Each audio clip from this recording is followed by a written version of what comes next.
Good evening, everybody. Thank you very much for joining us, especially at this late hour, but we're very grateful. Now, I'm very fortunate today. I've got two able co-panelists in Dr. Brink and Director of Education, Nick Hines.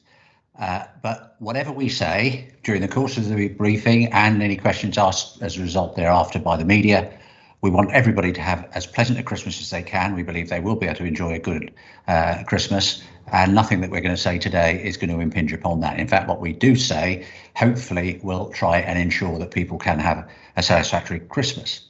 Now, we've called today's briefing to announce a number of decisions that have been made, and they've been made today as part of the COVID-19 response, and I'll come to those in due course. But our ongoing battle with COVID is about to enter a new phase. The Omicron variant is rapidly spreading around the world. We only heard about that a few weeks ago. But through our very good procedures, our sequencing, we've detected the early arrival of some of those cases here. We currently have 6 confirmed cases, but that number's going to rise. We have issued this afternoon the decisions that we've made so far as we prepare for Omicron and consider the uncertainty around it. As I said, I'll go through those shortly. Some of the decisions have been made by the civil contingencies authorities, but we also had a decision regarding schools and bringing forward the end of the academic term. That's been done by the Education Committee, and its Director of Education, Nick Hines, will speak on that later. But before I say any more, I want to go first to Dr. Brink, because first and foremost, we want to explain to Bailiwick Islanders what we do and don't know about Omicron so far. So, Dr. Brink. Thank you very much, Deputy Fairbrushe. And I'm going to now go to my slides. I think you'd all expect me to have my slides. And if you then look at slide 1, and slide 1 then outlines the current situation that we have in the bailiwick. And I thought it was important to look at what we've got and then move forward to what we are planning for.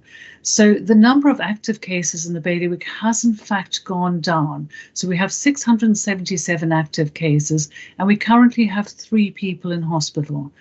Now, what's also important with our detection of active cases, a lot of these are found through our procedures. So over half our cases yesterday, for example, were detected through our contact tracing processes, through our surveillance programs, with under half being symptomatic cases.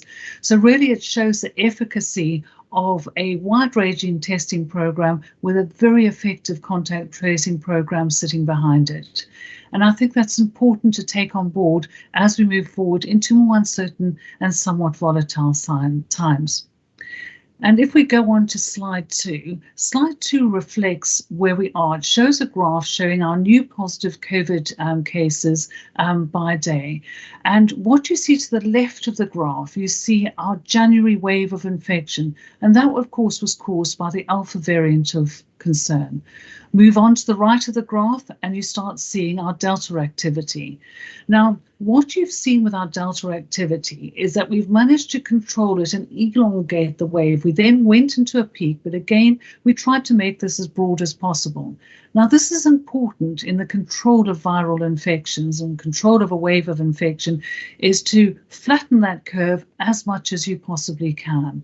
And that indeed will form a hallmark of our response to a potential Omicron threat.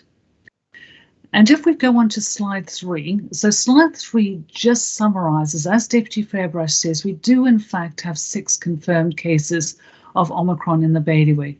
And this comes from at least 3 separate introductions, then some further detection of cases through our contact tracing process.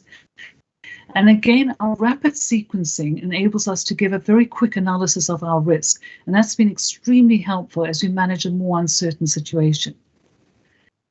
We are facing challenges today. So we're facing challenges of, we're uncertain about the disease severity of Omicron. Now, there are encouraging reports appearing that, in fact, the disease, it appears to be milder. That remains to be confirmed, but it certainly is encouraging. There are also concerns about the transmissibility of the virus. Now, that's more worrying. There's suggestions that Omicron is more transmissible, and also there are concerns about immune evasion in the moment. Now, For us, uncertainty is when we will be hit by an Omicron wave. We've got cases in the island. I think we've almost certainly got a degree of community transmission of Omicron occurring, but we don't know the speed of which we'll see cases entering the island and also the duration of an Omicron wave. Now, that's essential that we consider all of this as we plan and move forward into the new year. Now, not only are we concerned about any potential impact on our hospital infrastructure, but of course we have to think more broadly than that. We have to consider the entire island infrastructure, the impact to staff absences and sicknesses. Now, this all forms part of our calm and proportionate response. We look at the situation and we plan, and we've done that since the start of the pandemic. And if we then go on to slide 4, which basically is a graph which shows the cumulative cases of variants that have been seen in England. And this was done on the 5th of December. Now, I really only want to focus on 2 lines here. So the one is the lilac line. Now, the lilac line shows the Delta variant of concern and shows the trajectory of increase of that Delta variant of concern and how it went up and flattened off. And indeed, that's what we've seen in the bailiwick. But to the far left of the graph, on the dark green, is the Omicron. And you can see how it started going up, and it's got a much steeper curve than what we've seen with other variants. And that is what is causing some concern, and it needs to be factored in to any response we have.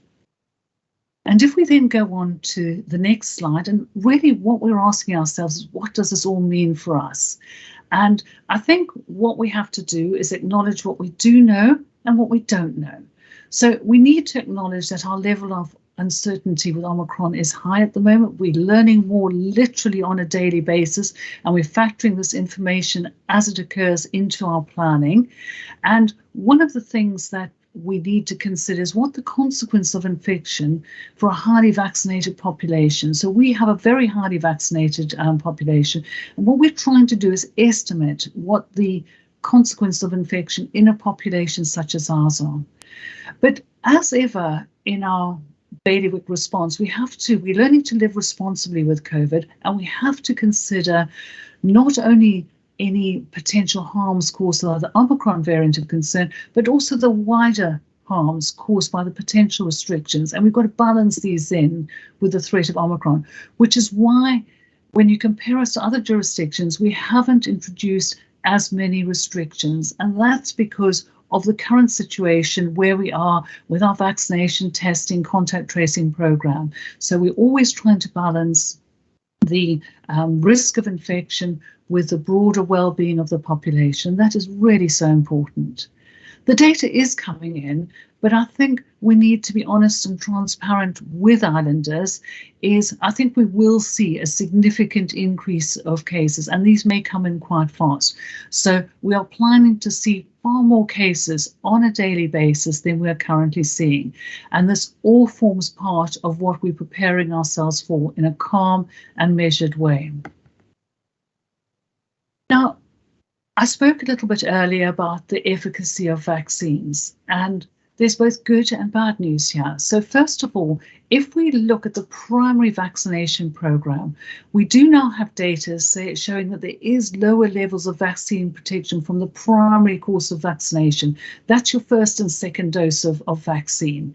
And that the protection you get against Omicron is lower than the protection those vaccines provided against Delta. However, and this then is the good news, the preliminary data shows that with Omicron, with the boosting program, is that after your boost and very soon after the booster, you get about a 70 to 75% protection against symptomatic infection. And again, it's using evidence and data to inform the progress in what we're going to do. And I'm going to hand back now to Deputy Fairbrush before we talk about some of the responses. So thank you, Deputy Fairbrush. Thank you very much indeed, Dr. Brink. And I, in fact, will be going back to Dr. Brink myself in a few minutes. But given the outline of what we currently know, and keeping in mind, as Dr. Brink said, that new data is rapidly coming to us, here is what the Civil Contingency Authority has decided. Firstly, as Dr. Brink has expressed, the top priority, and it really is top priority, for islanders. Now, we support the excellent work of health and social care, health services and our operational teams to speed that process up as much as possible, because we want people to have their boosters, to have their injections as soon as possible. As Dr. Brink has emphasised, that's our best protection against the transmission of this new variant. Secondly, the CCA is recommending that anybody who can work from home should do so, and from as soon as possible. Now, we know that's not possible for everybody because some people's jobs just necessitate them having to work from their place of work. But what we're asking all employers and businesses to do is to be sympathetic and allow those who can work from home to work from home and as quickly as possible. Thirdly, we're extending, and this is a mandatory, i.e. a compulsory requirement, to wear a face covering. Already that exists in shops and public transport, but it will also from Friday be mandatory in cinemas, theatres, concert venues and places of worship, and of course with the exception of those who are actually performing in those venues. We don't expect the singers or whoever they may be to wear a mask. Now, we continue to strongly, and I emphasise the adverb, recommend the use of lateral flows regularly. Please use them before you go anywhere with crowds, anywhere where you can't social distance, or anywhere where you won't be wearing a mask. So that includes clubs, restaurants and pubs. Use them before you go to healthcare settings or where you meet vulnerable people. This next wave, which we're expecting to be here soon, and as Dr. Brink has very clearly said, will be bigger, will test us. It will test our ability to live responsibly with COVID. We don't want to bring in measures that shut down our island. We realise how tough that would be for people after 2 previous lockdowns. We're protecting individuals as much as possible through the vaccine, and our hospital reports, and a very confident report it is, that we're well prepared and expect to be able to cope. But we're also wanting to avoid a situation where the sheer number of cases alone shuts down the bailiwick. So all of us have the responsibility, each and every person has the responsibility to follow all of the practice that we know we can to slow the transmission of this new variant. But what we're also doing today, because we're always acting proportionately, we always have done, is removing the requirement for the contacts of Omicron cases to isolate. They will now follow the same guidance as any other contact of a case. And for most people, that will mean lateral flow testing for 10 days. As I say, we don't want the island to shut down, or any of the islands to shut down. Isolating contacts would make put so many people in isolation very quickly, and that's not proportionate at this stage, and would make life much harder for our community overall. So the overall approach that we've come to is in line with the guidance we've received from the Scientific and Technical Advisory Cell. Now, many of you won't know what that is, but it includes not just the able Dr. Brink and the equally able Dr. Raby, but other leading specialists, doctors, GPs and nurses. So it's a wide range of our very talented health professionals that we have in the island. But anyway, I'll hand back to Dr. Brink, who can speak further. Thank you very much, Deputy Fairbrash. So if we go on to slide 7, and this really is our moving forward. So our strategy is not to stop a wave of Omicron. We won't be able to do that. We need to have a realistic strategy that looks at harm reduction. And so we want to slow the spread. We want to flatten the curve, elongate it, and try and keep numbers of cases at a level that we can cope with. And absolutely central to that program is our boosting. So we will be changing our boosting program. We will be accelerating it. We're going to have walk-in clinics. So everything is going to change to walk-in appointments. It's going to be run 7 days a week. Elongated hours. The boosting will still occur on age-based, so it'll go down the ages. We'll advertise this through social media, through other media, and I'd really encourage all islanders to come forward for that booster dose of vaccine. We're looking at a 70 to 75 protection against symptomatic disease if you're infected with Omicron. So of fundamental importance. For those people who to date have chosen not to be vaccinated, who've changed their mind and would like to now be vaccinated, we have our evergreen offer. Please do come forward. You'll always be welcome to join the programme. We've always run the vaccination programme as a collaborative programme with islanders, so you're welcome to come if you've changed your mind. Now, testing and indeed contact tracing associated with that testing also really important.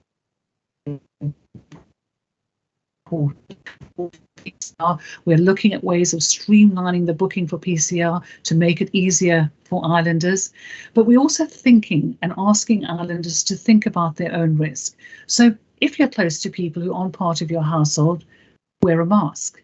If you're attending a venue where you can't wear a mask, for example, a crowded pub, a nightclub, then do a lateral flow before you attend that. So we're asking people to think about their risk and think about how they can prevent transmission to a fellow islander. So it really is that Guernsey Together approach.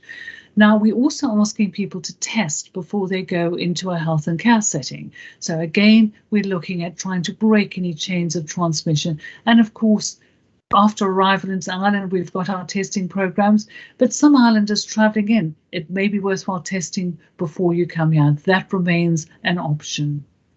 So mask wearing, Deputy Fairbrush has announced the extension of mask wearing, but again, even outside those areas, if you feel that you're in a situation where you're close to people, that you on part of your household, you're in a crowded space, you can't socially distance, consider wearing a mask. And again, we want to do that with the collaboration of islanders. Now, as ever, ventilation is important with Omicron, and it was important with Delta. It's equally important with Omicron. So stay in well-ventilated rooms, meet outside if you can. I know the weather's not always great for that. Open those windows, keep them ventilated. Today, we announced the work from home advisory, but again, it's an advisory where possible and practical. What we don't want to do is shut down the island. What we're saying, if you can work from home, if you can do your job from home, please think about doing that. We're looking at breaking chains of transmission, and none of these by themselves are going to be effective. So it's all of these different measures that we take together that will enable us to be as effective as we can. And stay at home if you're unwell. We are still getting people that are coming forward, turning out to be positive, that have been out and about attending functions when they're unwell, and you then see onward transmission. So it's really important, for the sake of your island, if you are unwell, is please do stay at home. And then we're advising all businesses, all organisations to review their business continuity plans. We're doing it in public health again. We've done it before, and we're going to be doing it again. So all of us look at it and say, how would we cope with an increased number of cases?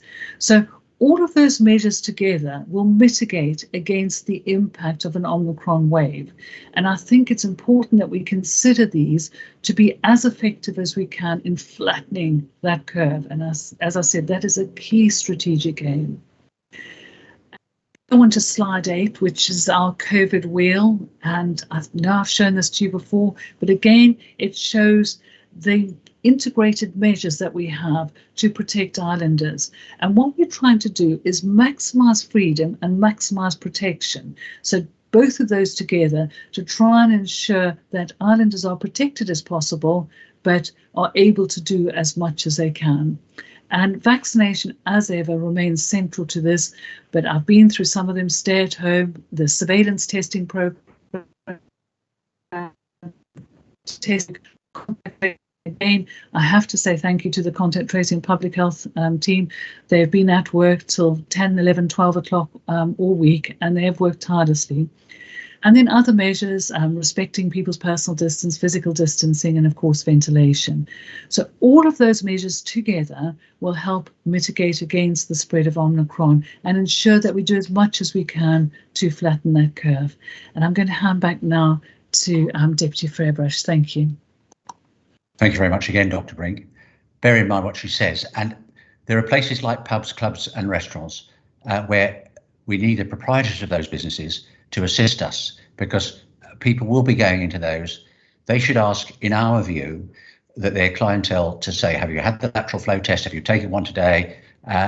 Because this new variant, as Dr. Brink said, could spread so quickly, and we want to be prepared. And the way we're going to prepare that is, as she's emphasised, get your vaccinations, please get your vaccinations, whether it's the original ones or the boosters, but please do that as soon as you can. Now, what we've heard today is the announcement from the Education Department about bringing forward the end of the academic term. But to be clear, and Nick Hines will emphasise that, that doesn't mean the schools will close this Friday. and that's important to stress for our many working parents. But Nick can explain that decision and explain what it means. Over to you, Nick. Thanks, Deputy Fairbrush. Good evening, everyone. I'm really pleased to be here and be able to provide education update in light of the important decision that the Committee for Education, Sport and Culture, which was announced today, to bring forward the end of term to this Friday. I know all parents and carers should have received this news earlier directly from their school, but I'll just briefly outline some of the key details. It's important to clarify that schools aren't closing on Friday. The term will end, so effectively formal learning will end early, but schools will remain open on the 20th, 21st and the morning of Wednesday the 22nd of December for any child or for the children of any parent or carer who must continue to work on those days, and in addition to those who head teachers choose to invite in. As such, staff will continue to work within schools supporting children who attend, or they will work at home as directed by their head teachers and principals. In ending the term early, but keeping schools open, we're seeking to provide as much flexibility as possible for people who must continue to work, whilst at the same time supporting families who are concerned about the Christmas holidays and supporting staff across all areas of education who have managed such an incredibly challenging period during the last 10 weeks. I think it's fair to say that over the last few weeks, all those involved in the delivery of education have encountered substantial challenges while managing the implications across our community. To exemplify this, I've collated some attendance data, which I thought some of our media colleagues in particular might be interested in. Our overall attendance figures at the end of last week were 83% for primary children, a small rise of just over 1%. 78.9% for secondary children, a rise of just over 3%, and 76.5% for our special schools, which is a 2.5% rise. Looking at today's data, this has improved slightly again, but not significantly so, which reiterates that attendance due to COVID and the effects of COVID continue to be a problem for our schools and settings. Indeed, attendance figures aren't purely a reflection of the number of people with COVID, but rather a reflection of the number of young people and staff off because they're symptomatic, waiting for a PCR test, or off through other illnesses. And I'm sure we can all attest to the fact that there seem to be a lot of winter bugs going around at the moment. Likewise, this is obviously our attendance figures for students, but we continue to have staffing challenges as well. And while our teachers and school-based staff are by no means the only sector in our island who have been working in difficult circumstances, having spent time with our schools and our services in recent weeks, I've seen firsthand how much these absences have caused challenges in planning the day-to-day delivery of education. Having looked at the last 10 weeks and the impact of this has had on staff and young people, and importantly the upcoming Christmas holidays, where we want to try and limit the risk of families having their special time severely impacted by COVID, we've tried to take a sensible and pragmatic decision that will reduce the numbers of young people in schools, but also keep schools open for all of those parents who can't find alternative arrangements as they need to work. Schools have today written to all parents and carers to explain the arrangements for next week and ask for advance notice.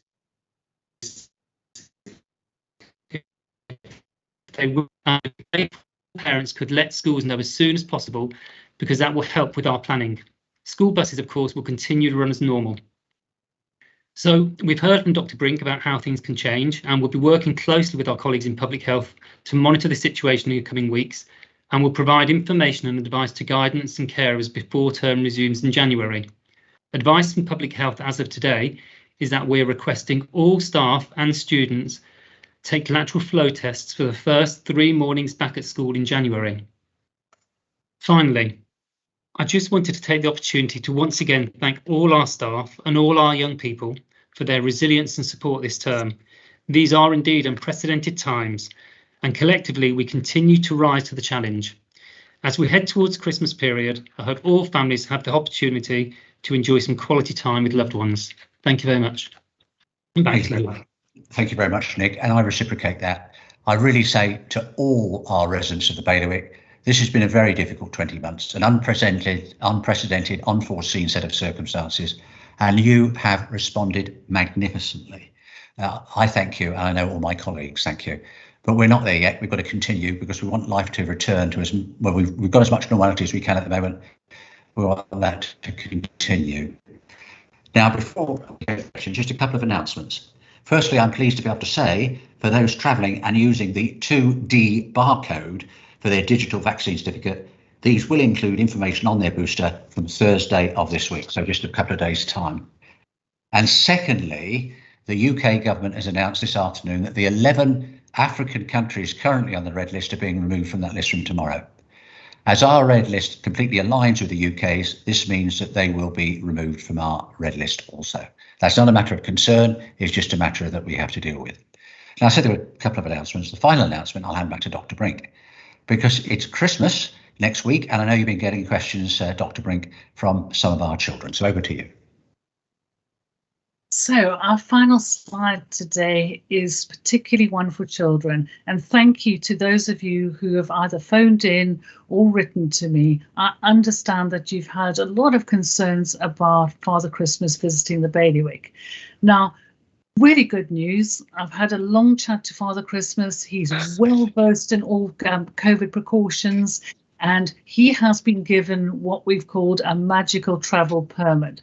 So he can visit the bailiwick for one night only on Christmas Eve. He can go to all the homes in the bailiwick. He knows exactly how to behave. So even if you're isolating and poorly, it's not a problem. Father Christmas knows exactly what to do. So he's got his magical travel permit.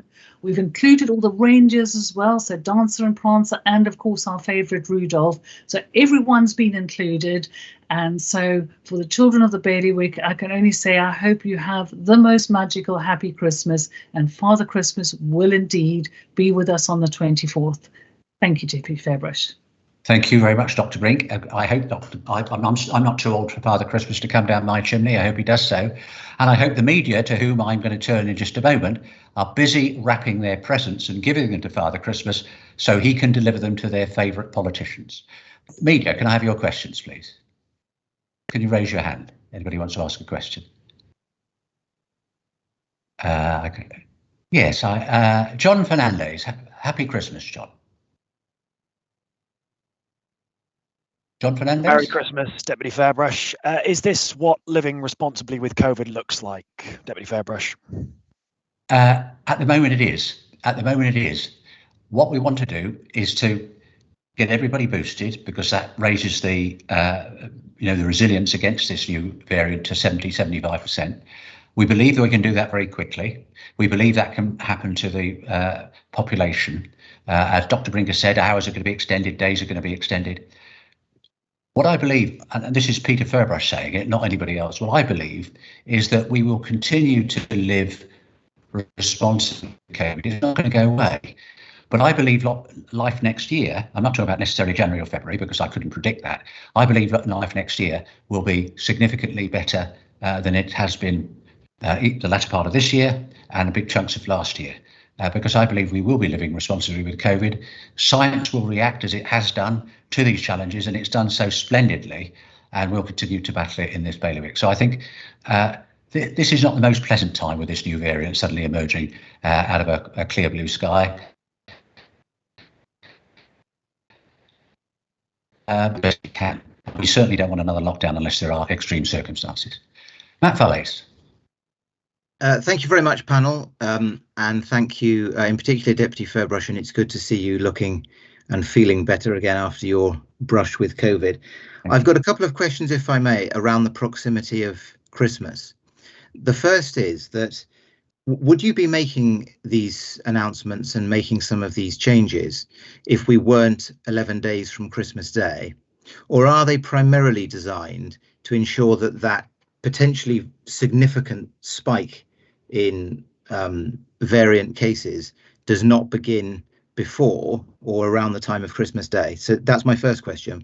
My second question is, are you able to rule out, or alternatively, is it conceivable that you may have to introduce restrictions, physical restrictions, on domestic family gatherings in advance of Christmas? Thank you. Thank you very much for those two questions. The first of those questions, I think we'd be doing it whether it was Christmas or not, because it's the spike. It just happens to come at Christmas, which is unfortunate. But we're going to have to deal with the spike anyway. But to finish that answer off, I'll turn to Dr. Brink.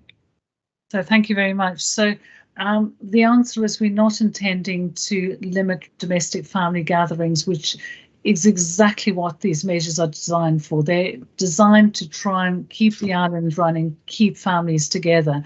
What I would be saying to families is, if you're meeting with a vulnerable relative, think about taking a lateral flow test before you meet with that person. If you're poorly, do the right thing. So all of those type of things. But we have no plans to restrict domestic gatherings at all. Quite the opposite. We're looking at how we can enable these to occur. Thank you very much, Dr. Brink. Louisa, you for ITV. Hello. Just a quick question off the back of what you were saying about there's going to be kind of a big tidal wave of cases in the coming weeks and months. First of all, do you have an idea of how many cases that would be, and also how will you kind of ensure that staffing levels, particularly at the hospitals and the vaccination centres, are kind of maintained at a kind of strong operating level, given that it could kind of have implications for working people? Dr. Brink. So thank you for that question. It's a really good question. So the reason why we are introducing the measures now is to be proactive at this stage. So we know that we've got 6 confirmed cases. We've got 1 probable case that we're sequencing this evening as we speak. So the idea of putting these measures in is to try and flatten that curve. Can I absolutely predict the future? Obviously not, but it's to try and flatten that curve and elongate it to protect our critical national infrastructure, including the vaccination centre, health and care, but delivering fuel, working, our supermarkets. It's the whole lot. It's all of that. So that is why we're bringing in these measures now. Can't predict the future, but it at least gives us a chance of trying to elongate and flatten that curve. Thank you very much. Rebecca Brady from Island FM. Hello, I hope you can hear me. What does where practical actually mean? So people have been, sorry, that's their phone. People have been told to work from home where practical, but practical and where possible could have very different definitions. Is there going to be some more clarity on who should be working from home? Well, I just think, I'll ask Dr. Brink to expand in a moment if she wants to, but I think it's common sense, really. There are certain jobs that clearly can be done from home in most circumstances, e.g. administrative work, secretarial work, legal work, accountancy work, that can be done from home. There are certain jobs that can't. If you're a waiter in a restaurant or you're a shop assistant in a shop, clearly you've got to go to work, or a nurse, or whatever it may be. I think it's just common sense. If you try and overprescribe matters, it makes it difficult. And we are encouraging, as I've said, we are encouraging employers to be reasonable. And they were last time, and I believe they will be again this time. Is there anything you want to add, Dr. Brink? So I think that goes back to the question that John Fernandez posed in the beginning, which is living responsibly with COVID. So we're asking everyone to live responsibly with COVID, and it's not up to us at this stage of the pandemic to prescribe things that people should and shouldn't do in a large number of circumstances. So look at your work and say, can I work from home? Or can I not work from home? And I think it's that sensible, pragmatic approach that I think actually the bailiwick does really well. So we're not going to say, well, this job can be done at home, this job can't. It's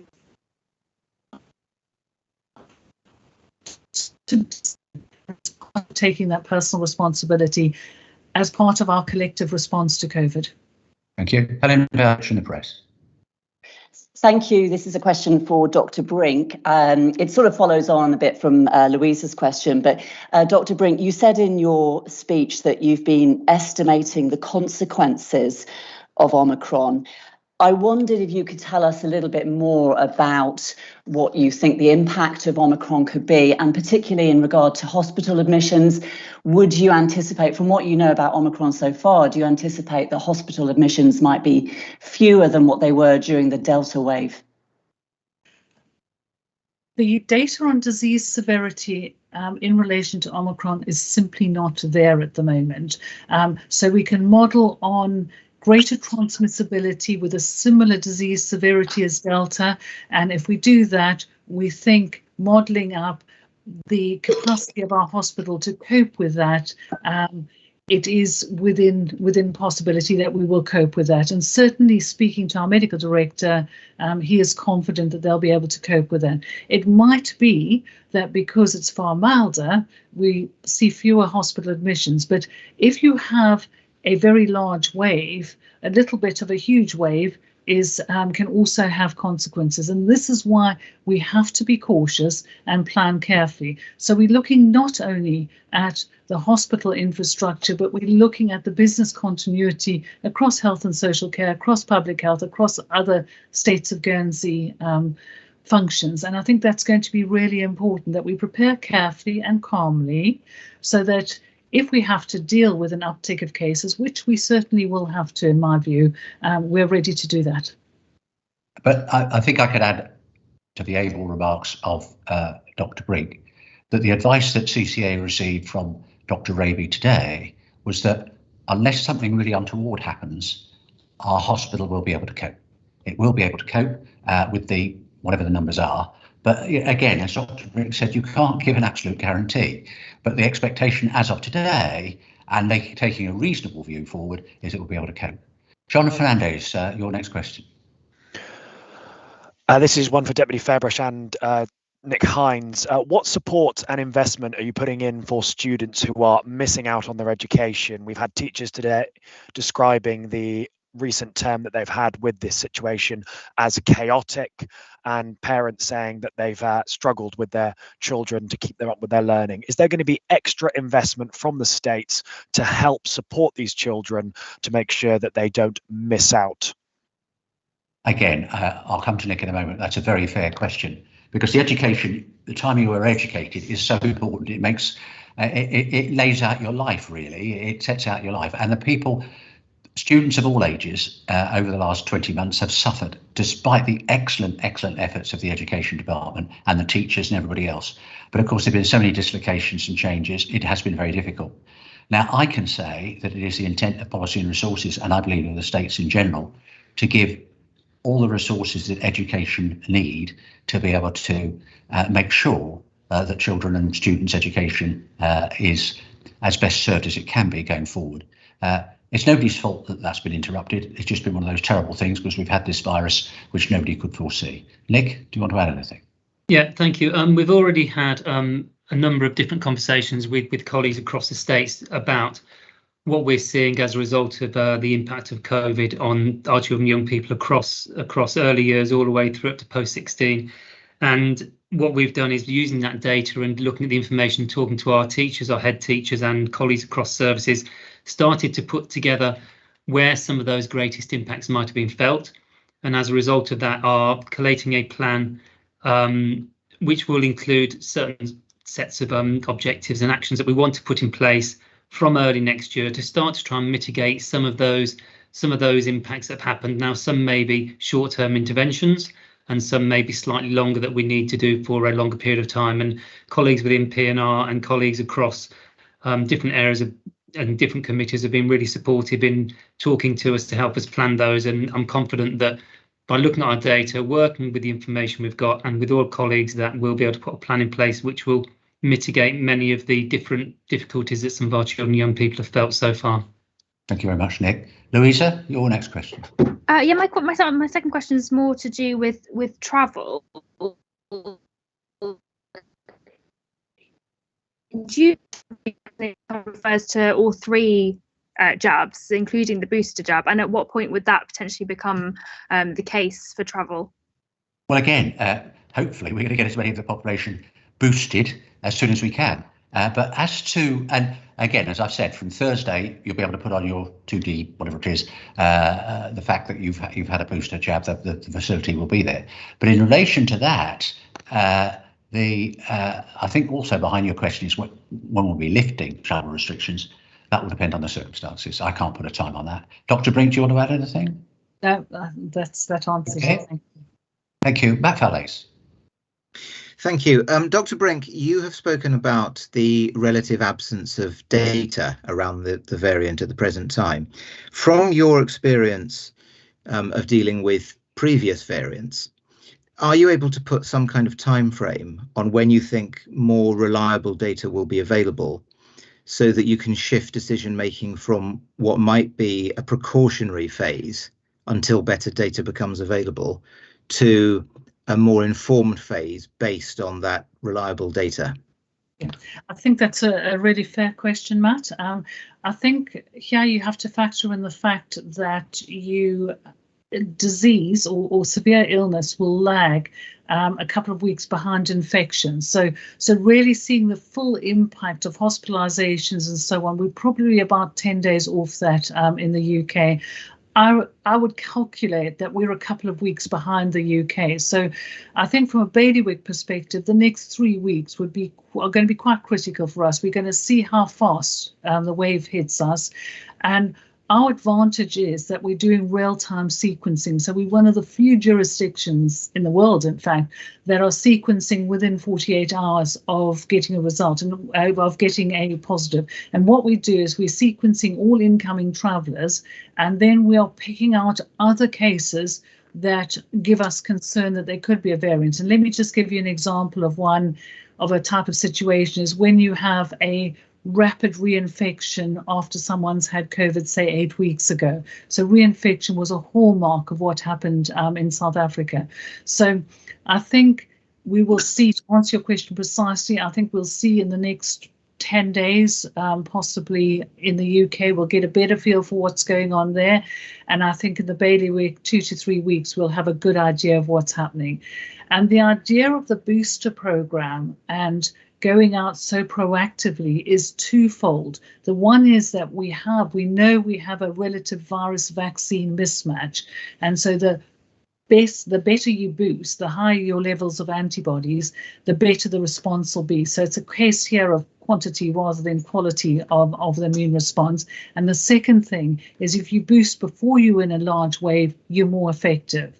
So I think the next 2 to 3 weeks are going to be critical, but we might be able to modify that by a very rapid and enhanced boosting program. Thank you very much. Helen from Guernsey Press. Thank you. It's a question for Deputy Fairbrush. I wondered if you had any specific advice about office Christmas parties.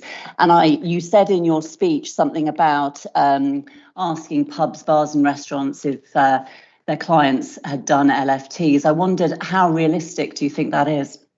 Well, I think, again, hopefully it is realistic. I mean, you've got somebody coming into a nightclub, they don't come in 20 at the thing. There's a doorman, there's a cashier. You say, have you had a lateral flow test? You're okay to come in. Now, it's got to be taken on trust at the moment, and that's what we want to do. But I don't think it's that difficult for people to ask. And people going into a restaurant, they might go in 2 or 4 or 6 or whatever it may be. But again, I don't think it's a difficult question to ask. OK, the restaurateur, for example, is limited as to what he or she can do. But there's no harm in actually asking a question. You're not being offensive. Office parties, I think it depends on the common sense of people, really, in relation to it. We want people to live life as normally as possible. It must be a judgment for them. I don't think the state should be saying yes or no. It's a judgment for them. Rebecca, your question, please.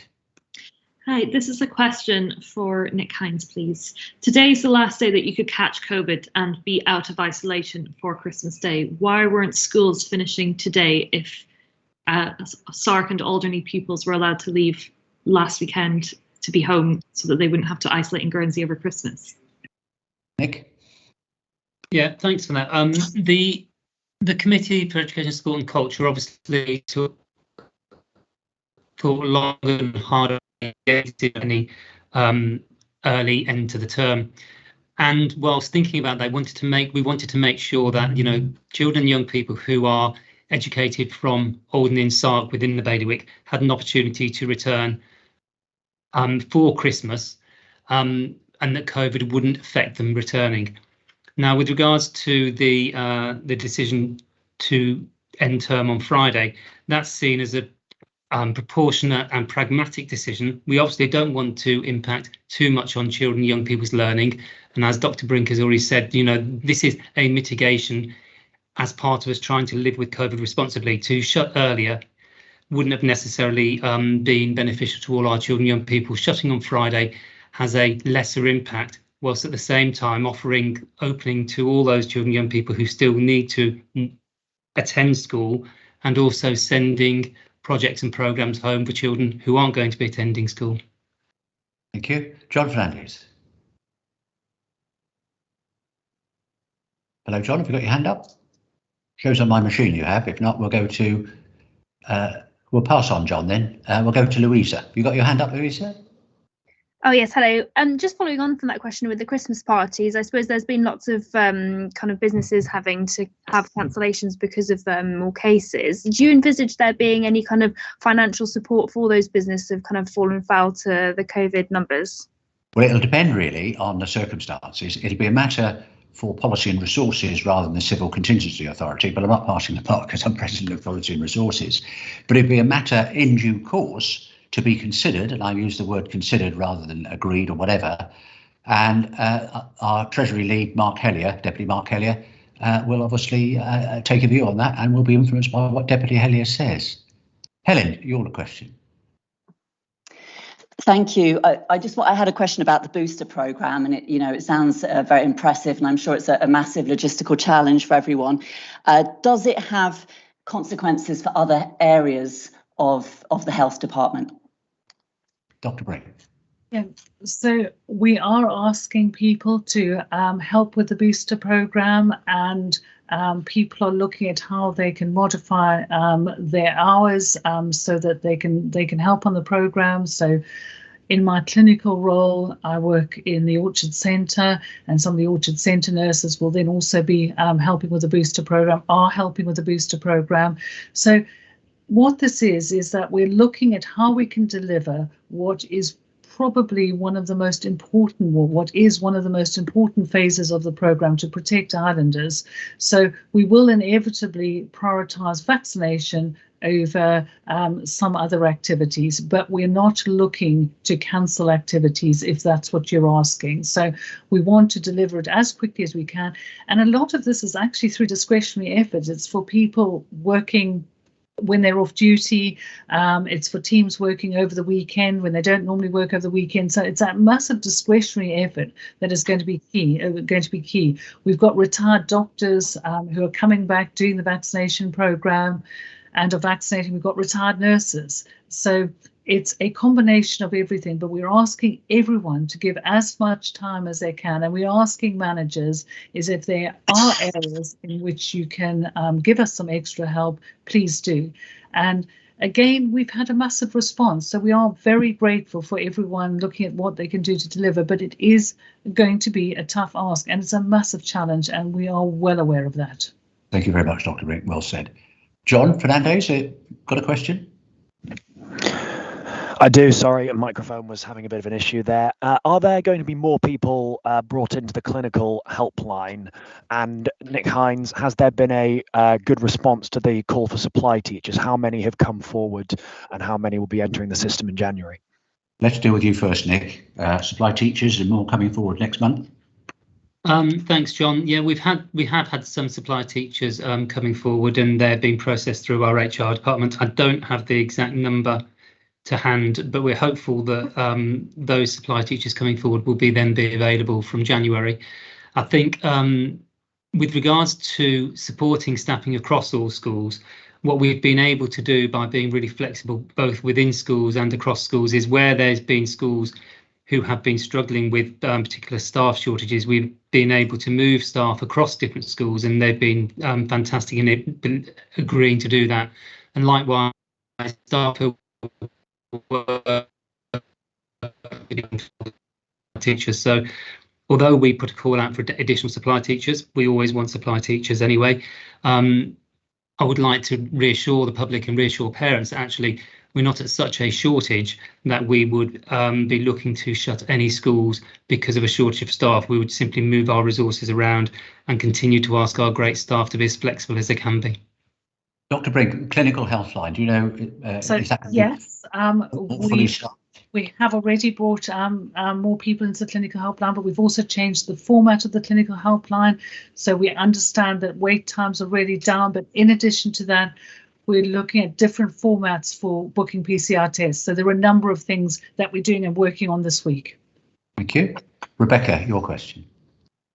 How much of an impact will sort of enforcing the mask mandate in theatres, cinemas, other venues like that actually make?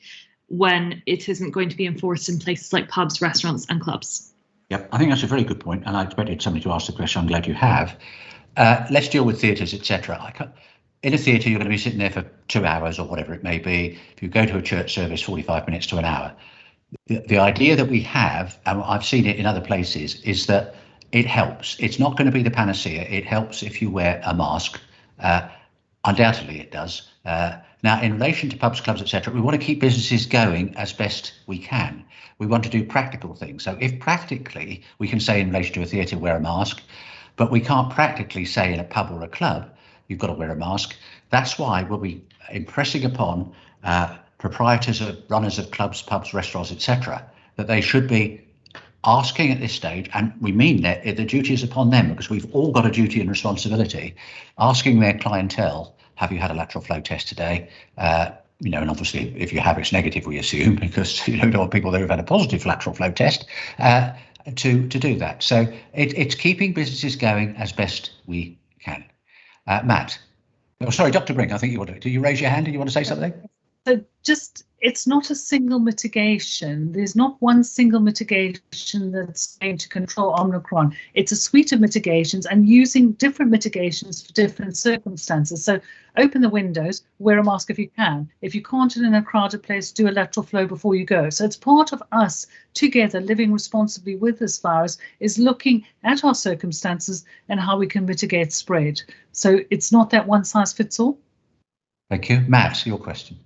Thank you. Dr. Brink, as we know, the bailiwick has had a successful vaccination programme in relation to vaccines 1 and 2, and you have spoken about the early indications of the data showing that the booster is particularly useful in helping to stop the spread or mitigate against the spread of the variant, the newest variant.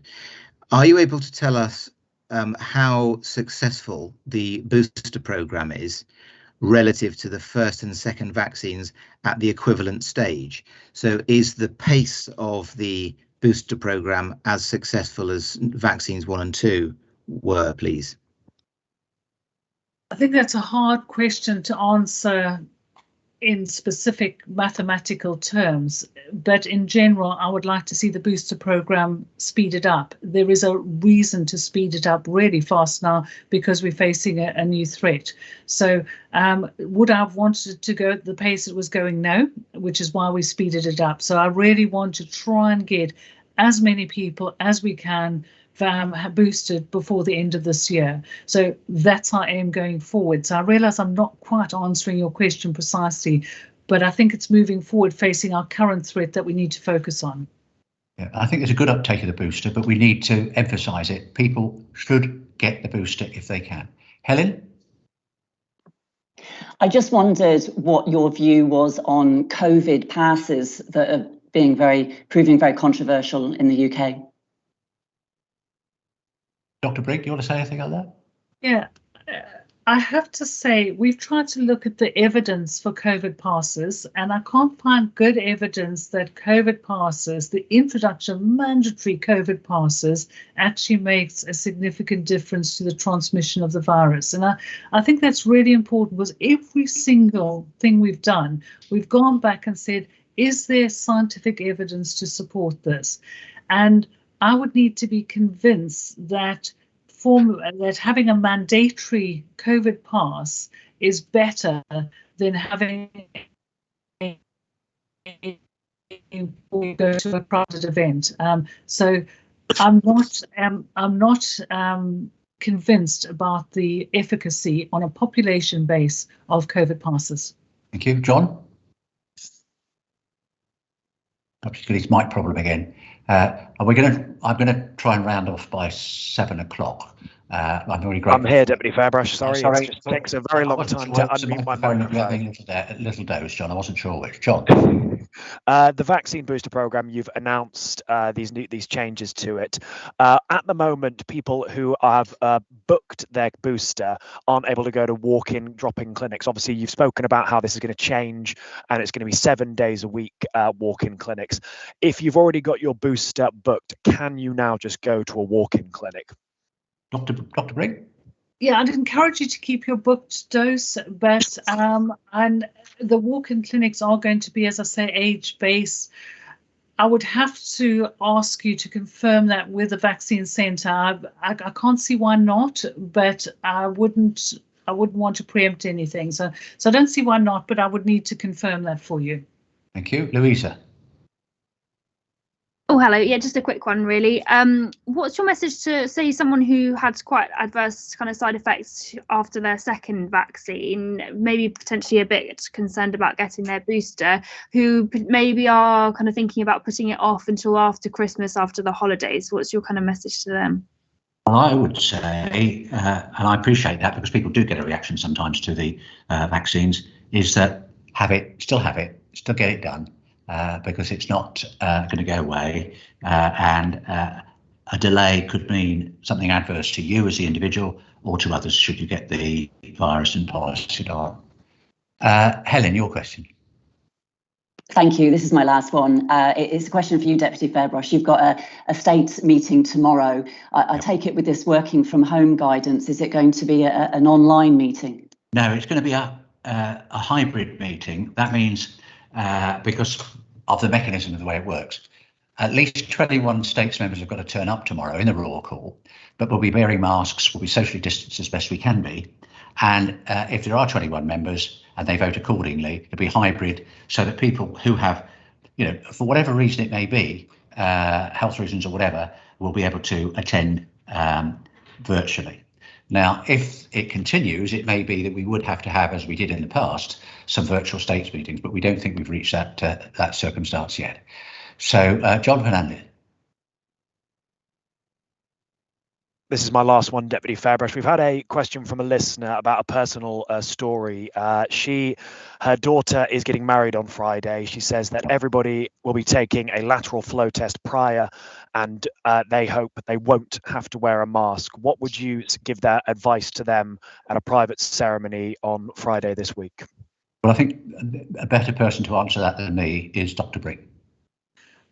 I think they'll have to look at where the ceremony is, if there's any legal requirement to wear a mask at that. And again, I would really say to people is think about how you are living responsibly with COVID. If there are going to be a lot of people crowded together, I really would encourage you to look at not only how you protect the people around you, but how you protect your whole community. And so I'd advise them to look at the guidance, look at any legal requirements, and try and align what they do with that. Okay, and enjoy the day. Enjoy the day, of course. Rebecca, I think you're probably the last questioner. Rebecca. Yes, so just briefly, we've heard that the UK have run out of lateral flow tests on their website. Is that affecting the bailiwick? How much of an impact might it have? No, in fact, we had from our able civil servant today that we have got plenty. They're here. We don't expect to have any problems. So on that note, I thank all of you. There's been a long question sequence today, but I think that's merited because of where we are. We hope this is our last broadcast before Christmas. We wish everybody in the bailiwick a very happy Christmas. Make sure it's a happy Christmas. I'm sure you'll be responsible, and let's all look forward to a very happy, healthy and prosperous new year. Thank you very much, everybody.